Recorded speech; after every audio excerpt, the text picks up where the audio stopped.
ఓం గణేష శారదా గురుభ్యో నమ. నేటి పంచాంగం శీర్షికలో 2026 సంవత్సరం జనవరి నెల 14వ తారీఖు బుధవారం. అయితే మన సంప్రదాయంలో చెప్తే స్వస్తి శ్రీ చంద్రమాన విశ్వాసనవ సంవత్సరం దక్షిణాయనము హేమంత ఋతువు పుష్యమాసంలో బహుళ ఏకాదశి అండి. ఈ రోజున సాయంకాలం 6 గంటల వరకు ఉన్నది. తర్వాత అనురాధ నక్షత్రం తెల్లారుజామున 3:38 వరకు 3:36 వరకు ఉంది. ఉదయం వర్జ్యం 6:30 నుంచి 7:15 వరకు వర్జ్యం ఉంది. తర్వాత దుర్ముహూర్తం 11:40 నుంచి 12:20 వరకు దుర్ముహూర్తం ఉంది. ఏకాదశి మంచిదే, బుధవారం కూడా సౌమ్యవారం మంచిదే.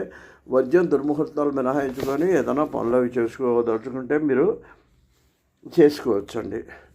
ఇకపోతే ఇవాళ బుధవారం రామచంద్రమూర్తికి ప్రీతికరమైన రోజు. తర్వాతనేమో ఇవాళ అన్నిటికంటే ముఖ్యమైనది గోదాదేవి కళ్యాణం చేస్తారండి. ఇప్పుడు ఇవాళతో 30వ సంవత్సరం పూర్తయింది. ఆవిడ నెల రోజులు, ఈ ధనుర్మాసం నెల రోజులు కూడా మరి శ్రీ మహావిష్ణువుని శ్రీకృష్ణుని యొక్క రూపంలో, రాముడి యొక్క రూపంలో ఇలా రకరకాల రూపాల్లో ఆరాధించి పాటలు పాడి అవన్నీ తమిళంలో పాడటం వల్ల వాటిని పాసురాలు అన్నారు.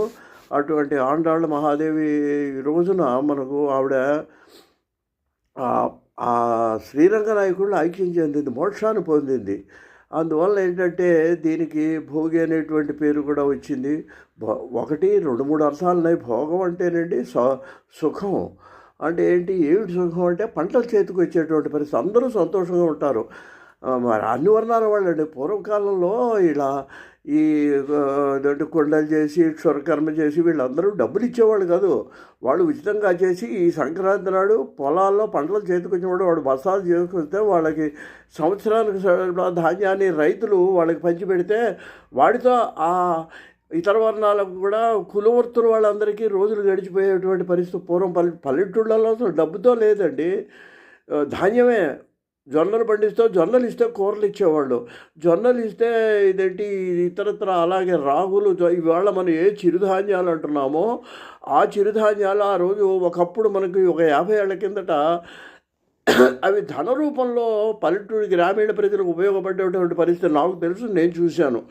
అందువల్ల ఏంటంటే ఇవి ఆ పంటలు చేతికి రావటం వల్ల ఈరోజు చక్కగా పొంగలు, అదే పొంగలండి తమిళం నుంచి వచ్చింది, పొంగలి అంటాం మనం. ఆ పరవాడు వండుకొని పాలల్లో చక్కగా భోగి మంటలు వేసుకొని చలికి గంగిరెద్దుల వాళ్ళు వస్తే వాళ్ళకు కూడా బియ్యం పంచిపెట్టు, ఈ ధాన్యం బియ్యం పంచిపెట్టుకొని